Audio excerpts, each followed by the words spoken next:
Arun is this almost eccentric, brooding artist who I imagined would be a bit of a social misfit, someone who kind of doesn't get along with people, someone who actually in a room you never notice melts into the background and really hates being in the spotlight or having attention, and is almost in that sense a sort of damaged individual, a person who's carrying the bruises of many personal problems. And when I started off wanting to make this film, I knew I wanted to portrait the city the way it is. I wanted to get under the skin of it, make it as real as possible. And for that it was very important from the point of view of both casting as well as locations and the way we shot it, to do exactly that, get out in the real world and shoot things as they are.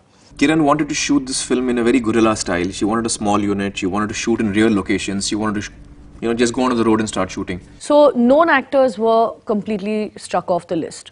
She didn't want me in the film. I was most upset. So I said, there's no way I can play Munna because he's so young.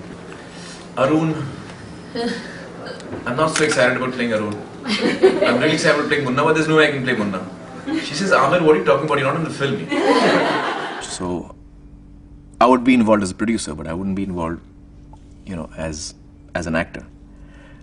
So I came to terms with that, and I was disappointed. So anyway, she was casting, and then the casting process began. She found Kriti for Yasmin, and which was bang on. She found Prateek for Munna, and I thought he was very good for the part. And then she found Monica for Shy. And right through, she tested a number of actors. Some came close to what she wanted, and but she hadn't really found the Arun that she wanted.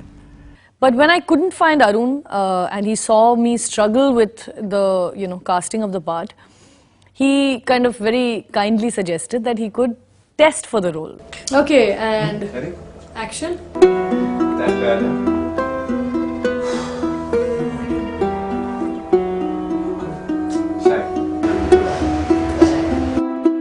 Not because you should cast me. It'll give you some idea, as to what can be done with the character, or at least how I see it as, as a second thought to it. I was hoping that when she saw my test, she would like it so much that she would say, "You're the Arun." Actually, when I was doing the test with him, the penny really dropped, and I was like, nobody can really play it like this, with such restraint, but with such emotion. The part of a person who is carrying so many sort of broken emotions, the idea of a person who is so bruised in a sense. And he really was amazing. In many ways, Arun needed to be a character who communicated a lot without saying anything. He has the least lines in the film. It's sort of a very internalized part, and he had to do very, very little. But his eyes needed to say a lot. And none of us could get over the fact that he brought to the role so much depth, so much intensity.